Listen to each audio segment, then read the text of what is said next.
Hey YouTube. So if you know anyone who has overactive bladder, please, you can't see me.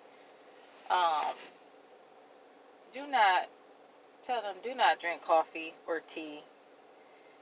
It gets tight down there. You have to urinate literally like back to back. Like, oh my goodness, makes you want to cry. Tightness is like a 10. Spicy foods is another thing that supposed to irritate it, and like acidic foods, I think. There's a list of things, but I found out about the tea myself, and then like I was just like really mad yesterday, and this restaurant fast food place was getting on my nerves, so I was just like, yeah, just give me that, like.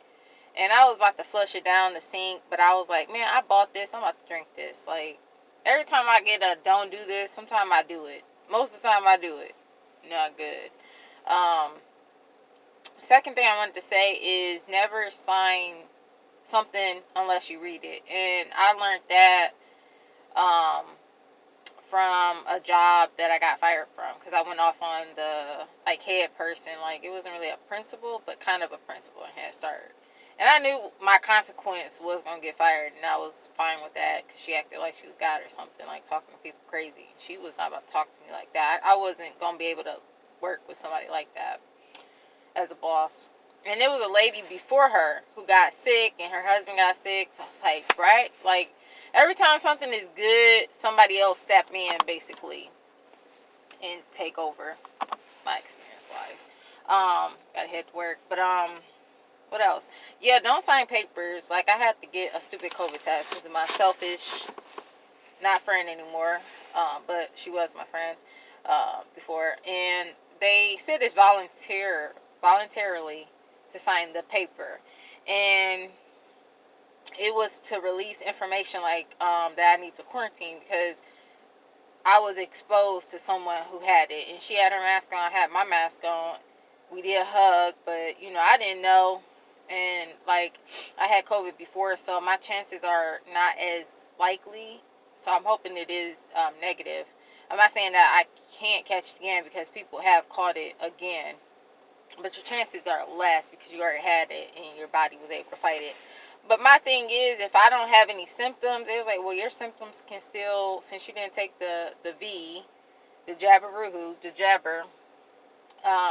since you didn't take that, you got to quarantine for 10 days. Because you was exposed to it. And I'm thinking, like, and they said your symptoms can occur since it just happened that the next day. Like, I literally made an appointment the next day, like real early. I knew I would be able to be seen the next day if I called early, because I work first shift, so it always work out really good in my favor when I need to make an appointment for something emergent or very important. So anyways,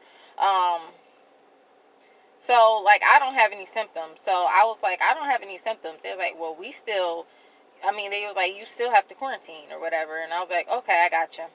But I'm not, because I don't have any symptoms and I need to work. Like, I understand, like, if I was to be positive, I would not put people's life in danger, or because some people can die from it. And that's just not me. Even if people couldn't die from it and got sick from it, I'm a person who don't do that. Whether they strangers, co-workers, that's just not in my character.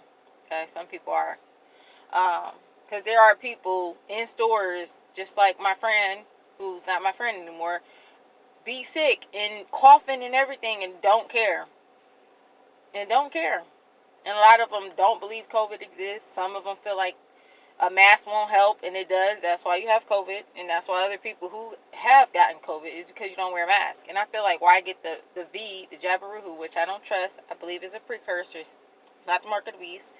But anyways, I gotta go. God bless.